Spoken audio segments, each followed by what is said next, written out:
Bonjour à tous, on se retrouve pour l'épisode 2 de l'aventure en mono perso sur Wakfu. On se retrouve avec la petite Krat. On s'était laissé à la fin de l'épisode 1 à l'étape de la larve nourricière, dans la quête principale du jeu.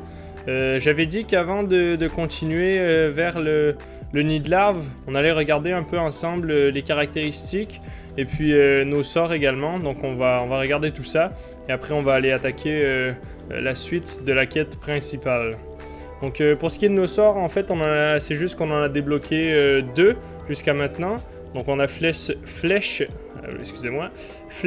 chercheuse qui est un sort qui a beaucoup de PO mais qui fait peu de dégâts, mais qui coûte aussi très peu de points d'action. Donc on va essayer de le mettre. On va enlever la balise pour l'instant parce qu'on on la jouera pas pour le moment. Et puis flèche aveuglante qui est un sort en zone et à distance. Pour l'instant on le mettra pas parce qu'on jouera pas zone pour le moment. Donc pour ce qui est des sorts, on va juste rajouter celui-ci et on va voir ce que ça donne après. Pour les caractéristiques, donc pour ce qui est d'un Kra et d'une Krat, en fait, peu importe la classe, moi je mets toujours des résistances en premier lieu, que ce soit DPT ou tank ou support, c'est toujours bien d'avoir quelques résistances en plus. Ensuite, pour ce qui est de la force, là, vu qu'on est un Kra et qu'on joue totalement à distance, on va monter la maîtrise distance directement. Pour l'agilité, on va mettre de l'esquive, comme ça si jamais on est bloqué au corps à corps d'un monstre, on va pouvoir s'échapper plus facilement. Pour la chance, on va tout de suite monter les coups critiques. On jouera pas Berserk pour ce début d'aventure parce que c'est un mode de jeu un peu plus compliqué à prendre en main, enfin pour notre survie essentiellement. Ça reste plus fort globalement, mais pour l'instant on touchera pas à ça, on verra peut-être un peu plus tard. Et pour ce qui est du majeur, on n'a pas encore de points, donc on va en rester là. Ce qui nous donne ces caractéristiques ici à gauche. Donc on a 4% de résistance maintenant avec quelques maîtrises et toujours les PA et les PM. Voilà.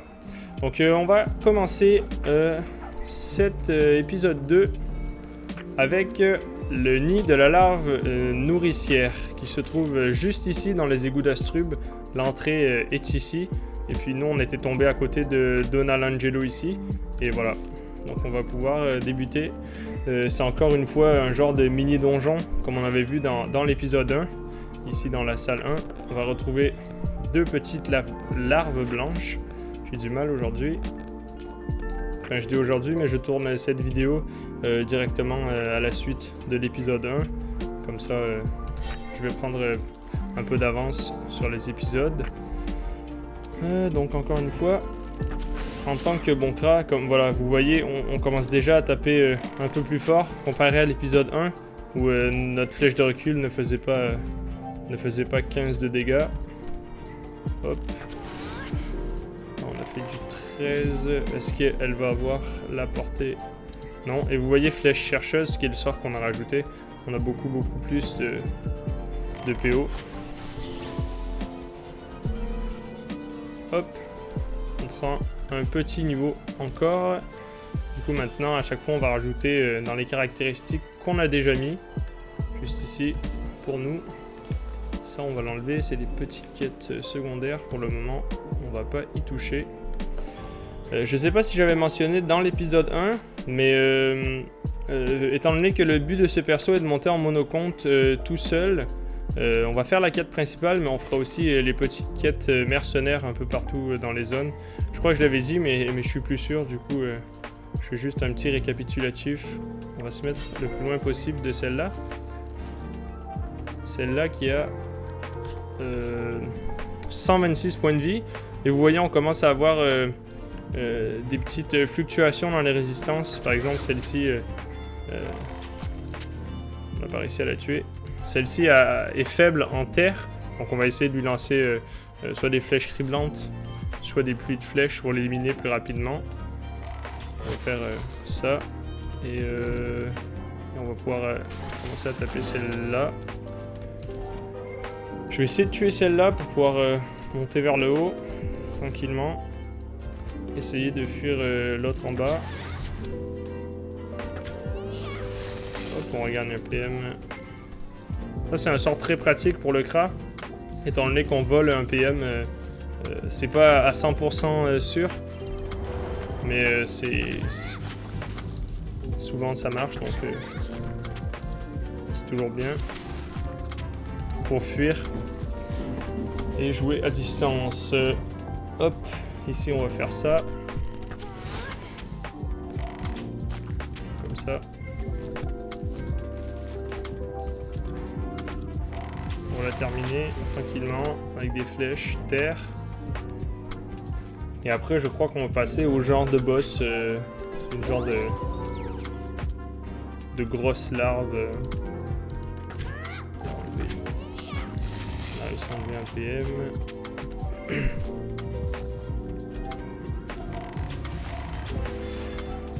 On continue. Et là normalement, c'est fini. Hop. On prend encore un niveau. Oh, je me suis trompé. On prend encore un niveau. Ah, même deux, je crois. Bref. Ça, à chaque fois qu'on prend un niveau, je vais monter de mon côté les caractéristiques. Je vous montrerai seulement quand on passera un autre onglet. Par exemple, là, je vais monter les résistances jusqu'à 10. Et une fois que ça se sera fait, je vous montrerai ce qu'on montrera ensuite. Mais je vous montrerai pas à chaque fois. Enfin, vous allez le voir, mais je n'expliquerai pas à chaque fois pourquoi je monte ça. Là, on a drop quelques items. Donc, larves. On va les équiper, je crois. Ça va être plus facile pour nos combats. Plastron, on l'a déjà. Donc, nous, on ne le mettra pas. Et les épaulettes, on l'a déjà. Est-ce que le plastron est meilleur? Le plastron est meilleur dans le sens où il nous donne un peu de résistance, même si on perd en dégâts. Donc, on va l'équiper. Comme vous voyez, quand j'identifie des items, on a ces petits trucs-là qui apparaissent sur l'item. On appelle ça des chasses. Et je pense que j'en parlerai aussi un peu plus tard. Pour le moment, on n'a pas d'éclat. Donc on va pas pouvoir booster nos maîtrises, nos résistances. Mais dès que j'aurai des éclats, on y reviendra. Ça permet à notre personnage de devenir plus fort.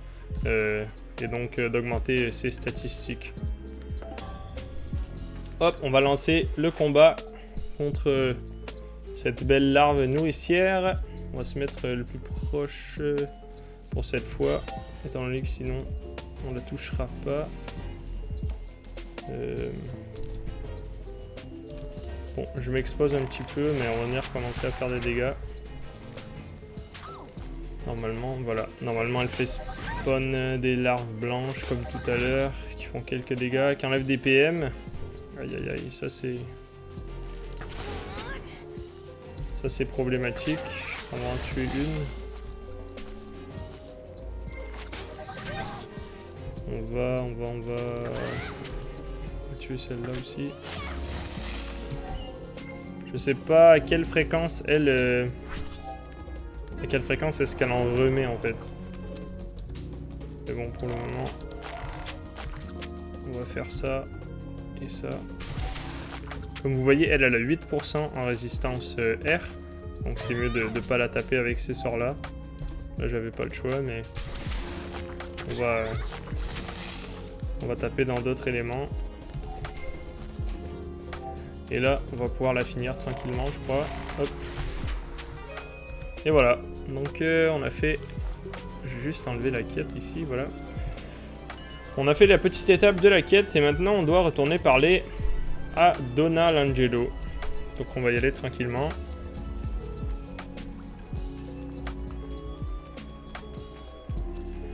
On va venir lui faire notre petit rapport.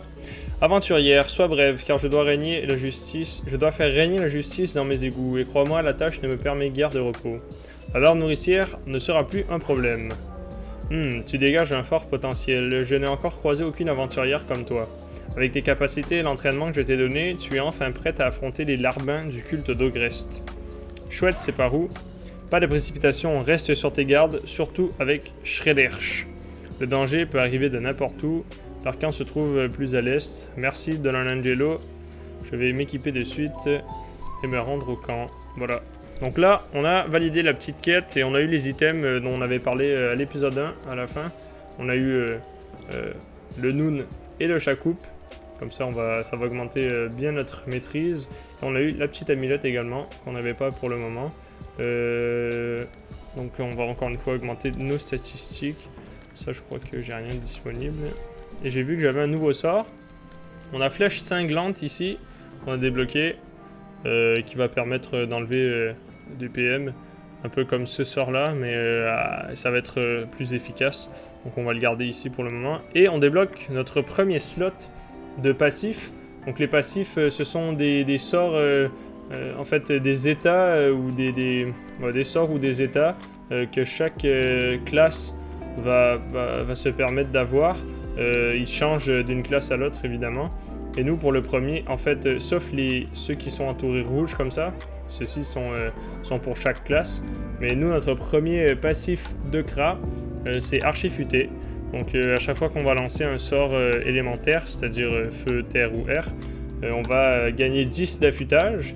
Et une fois que notre affûtage sera à 100, on va déclencher Pointe affûtée, qui nous donnera 1 point affût et 40% de dommages infligés au prochain sort qu'on va lancer.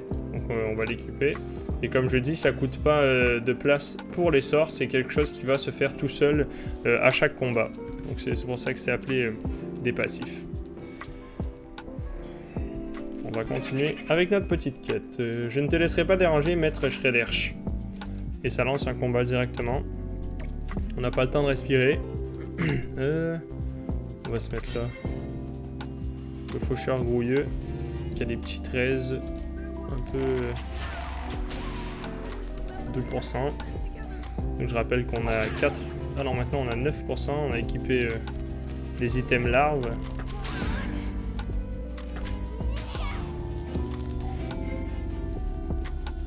Vous voyez, là à chaque sort que je lance, je gagne en affûtage. Et donc à 100 d'affûtage, dans 4 sorts, là on le verra pas, mais on aurait notre passif qui s'enclencherait. Wakfu n'est pas un jeu très difficile, enfin si, c'est plus compliqué que la plupart des MMO je trouve, mais une fois qu'on a bien saisi, et si on prend le temps de lire, ça passe plutôt tranquille. Donc maintenant on va faire ce genre de mini donjon encore une fois. Et après on verra l'heure qu'il est, enfin le temps de la vidéo. Mais normalement ça c'est la dernière étape avant d'avoir la boussole de traverse. Vous allez voir qu'on va l'obtenir. C'est le genre de premier artefact du jeu qui va nous permettre de passer à travers des petits nuages bleus, tout simplement, et pouvoir aller à plus d'endroits. Donc là il y en a 2.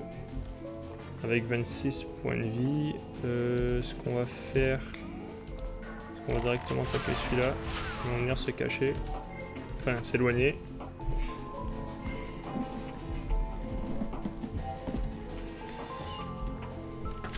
Hop, on va tuer lui, on va éloigner celui-ci. Il a peut-être... Ah non, il a toujours pas la PO, donc on va pouvoir le finir. Voilà. On récupère le petit coffre pour ouvrir la porte, comme ça. On continue. Ici, on a un deuxième combat. Cette fois-ci, il y a 3 grouilleux avec celui du centre qui va débuter. Nous, on va pouvoir tuer celui-ci directement. Comme ça, il n'aura pas le temps de jouer.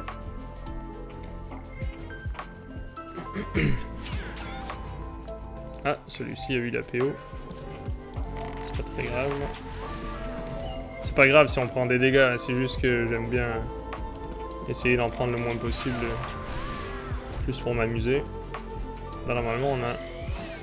Ah voilà, donc là on vient de... C'est un petit bug visuel, la quête est comme ça depuis un bon moment maintenant, mais maintenant on passe la petite porte, on va récupérer le coffre ici, et on obtient la boussole de traverse, tout simplement.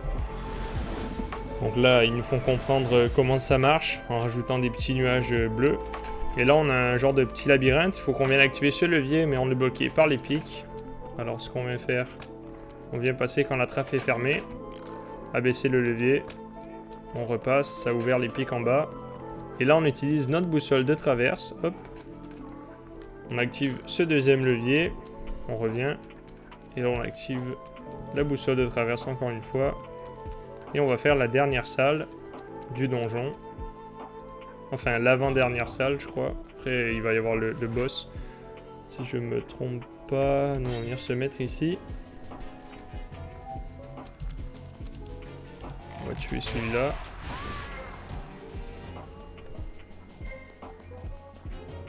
Pour le moment, c'est plutôt facile. Le début du jeu est vraiment simple. Prenez-le comme un tutoriel avancé, si vous voulez. Moi, j'ai pas fait le tutoriel sur ce personnage-ci. Quand vous débutez le jeu, c'est bien de le faire. Ça nous apprend à lancer des sorts, à faire... c'est une genre de mini-quête également. Ça nous explique un peu tout. C'est quand même assez bien fait. Je pense qu'il va être refait plus en profondeur encore bientôt. Enfin bientôt, du moins à moyen terme. C'est ce qu'ils avaient promis dans un devlog des mises à jour du jeu. Donc, mais voilà, n'hésitez pas à le faire quand même. Ça vous sera utile si c'est votre tout premier personnage. Là, on a récupéré la clé du boss qu'on va pouvoir utiliser juste ici, derrière la petite statue. Et là, on arrive au petit boss. Donc, on va avoir un petit dialogue, si je me trompe pas. Voilà. Que font ici des nuisibles ouais, voilà, enfin, de votre espèce. Je doute que vous veniez grossir les rangs du maître. Non, effectivement. Ne laissez aucun survivant. Allez hop. On va encore leur péter la gueule. Là, vous voyez, ils sont en zone. Donc, ça pourrait être intéressant de prendre ça. Le sort de zone que je parlais tout à l'heure. Et là, on a un nouveau sort ici qu'on va changer ici pour lui, qu'on n'a pas utilisé depuis le début du jeu. C'est un sort qui soigne, mais bon, pour le moment, on n'en a pas besoin. Et là, vous allez voir, on va pouvoir faire quelques dégâts. Bon. Vous voyez, on a pu en tuer 2 et presque 3. Il nous reste un point de vie. Je me suis exposé, mais ça vaut la peine. Quand vous pouvez tuer plusieurs personnages plusieurs ennemis directement. Moi, j'hésite pas. À moins que je sois en danger de mort, mais pour le moment, ça va. Hop. On vient reculer un maximum.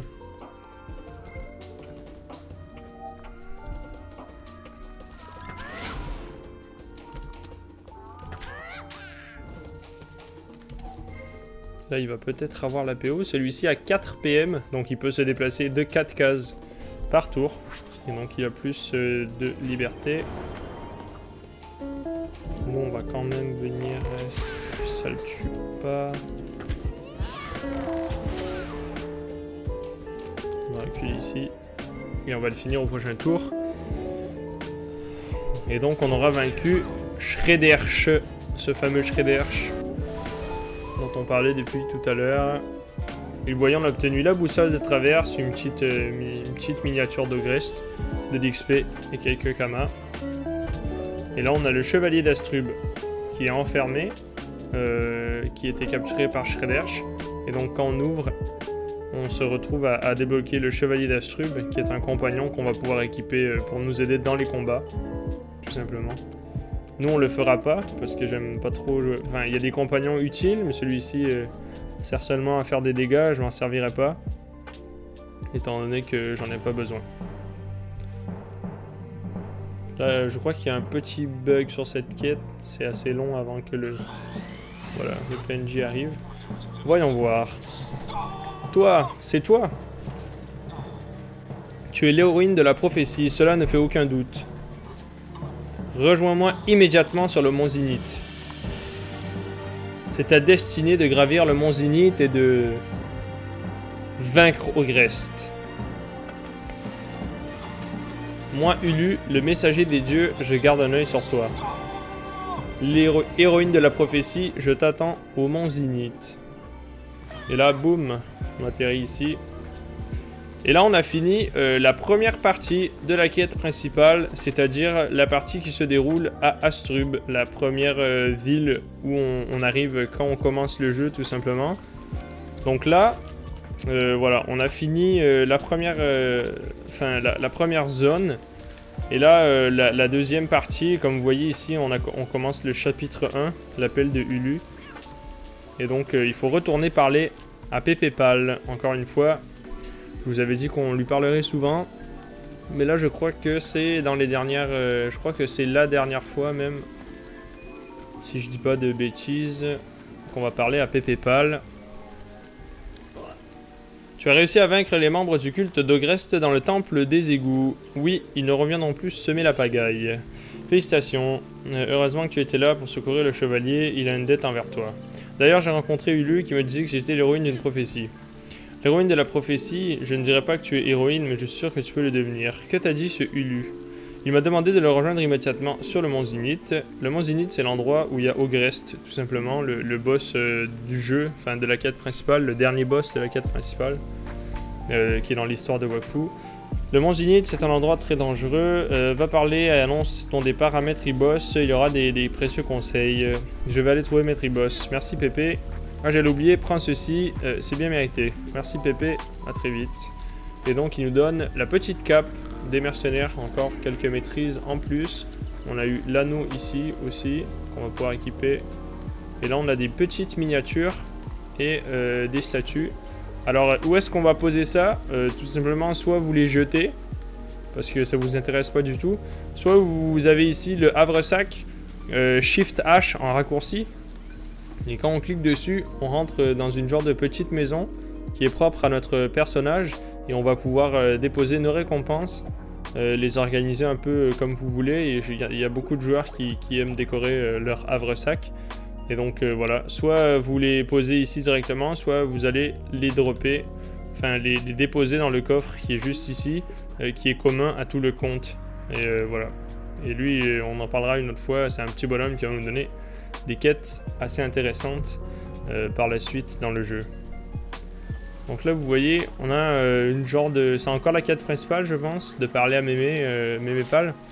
Mémépal se trouve dans la maison, juste derrière Pépé. Et tout simplement en lui parlant, je lirai pas les dialogues parce que bon c'est pas vraiment la quête principale. En lui parlant, elle va nous donner un petit Gélutin, voilà comme ça, ou le dot. Enfin je crois que c'est Gélutin, je sais pas pourquoi c'est écrit dot. Un amour de Gélutin, bon bref. Elle nous donne un petit dot, comme ça, qui est le premier familier du jeu, tout simplement, qu'on va obtenir. Donc on va l'équiper parce qu'il nous donne 10 points de vie. Pour le moment, c'est toujours ça de prix. Il est niveau 0. Et donc quand vous avez un familier dans le jeu, vous avez moyen de le nourrir, ici avec les cases, une fois par jour. Lui, il mange du humus, des seaux d'eau. Du coup, ça va être assez simple pour nous, parce que des seaux d'eau, on peut aller dans le puits ici, récupérer des seaux d'eau, c'est totalement gratuit. Et donc si on le nourrit une fois par jour, à chaque jour il va prendre un niveau. Et niveau 50 c'est le maximum, il va nous donner beaucoup plus de statistiques. Lui entre autres, beaucoup plus de points de vie. Donc je sais pas si on va le monter, mais bon pour l'instant on va le garder, c'est toujours 10 points de vie de plus. À terme on en aura sûrement un autre pour nous aider à faire plus de dégâts. Ou bien voilà, je viens d'enlever le chevalier d'Astrub, parce que j'avais déjà débloqué à l'époque, donc je l'ai déjà sur mon compte. C'est commun au compte. Et donc voilà, on va annoncer à Maître Boss notre départ d'Astrub. Comme ça va être fait. Je m'en vais pour le mont Zinith. Je vois que tu as déjà accompli des hauts faits dans notre belle cité, mais sache que l'aventure qui t'attend ne sera pas de tout repos. Je suis prête pour l'aventure. Nous ne pensons pas que tu sois prête pour cette aventure. Nous te conseillons de gravir les niveaux avant de gravir le mont Zinith. Tu ne pourras t'y rendre que quand tu seras niveau 21 ou plus. C'est noté, j'y vais de ce pas. Et donc là, on arrive à une étape de la quête où on n'a pas le niveau pour continuer la quête qui va se poursuivre ici au bateau d'Astrub tout en bas, où on va pouvoir prendre le bateau pour aller sur le mont Zinith. Et donc vu qu'on n'a pas le niveau, c'est là que vont intervenir les quêtes mercenaires, le comptoir des mercenaires ici. Donc on va venir directement, je vais vous le montrer. Ici on a le mercenaire d'Astrub et on en a un à peu près dans chaque soit zone, soit littéralement ville dans le jeu. Ici à Astrub, il se trouve juste ici à côté du Zap en diagonale. Je vais juste répondre à ce jeune ami. Et donc ici on a les deux panneaux des fameuses quêtes mercenaires. Je vais vous les montrer. On a les alentours d'Astrub et la cité d'Astrub. Donc quand on vient consulter les contrats, on a quelques petits contrats que le mercenaire juste ici va nous donner, qu'on peut accepter en bas, qui vont nous fournir des jetons et de l'XP. Donc voilà, on va directement les accepter, on ne les fera pas dans cet épisode, on va les faire à l'épisode 3. L'épisode 3 sera consacré en fait aux quêtes mercenaires justement, qui va nous permettre de prendre de l'XP et potentiellement d'atteindre le niveau 21 pour continuer la quête principale. Donc voilà, on récupère juste les quêtes dans cet épisode-ci, comme ça pour la prochaine fois on sera prêt. Oups, bien, et vous. Voilà. Et donc voilà, ils ont affiché ici du coup la quête principale a disparu. Et une fois qu'on sera parti d'Astrub évidemment pour aller faire le reste de la quête, ça ne veut pas dire qu'on n'y reviendra pas évidemment. On va venir, je vais revenir découvrir avec vous les donjons qu'on n'a pas vu du tout, étant donné qu'on commence par suivre la quête principale. On a le caveau relevé, le donjon des Abrachnes, le donjon Bouffe-Tout, le donjon Piou et le donjon Tofu. Donc on reviendra évidemment les découvrir ensemble, mais là pour l'instant on va se concentrer sur notre petit personnage et sur nos petites quêtes.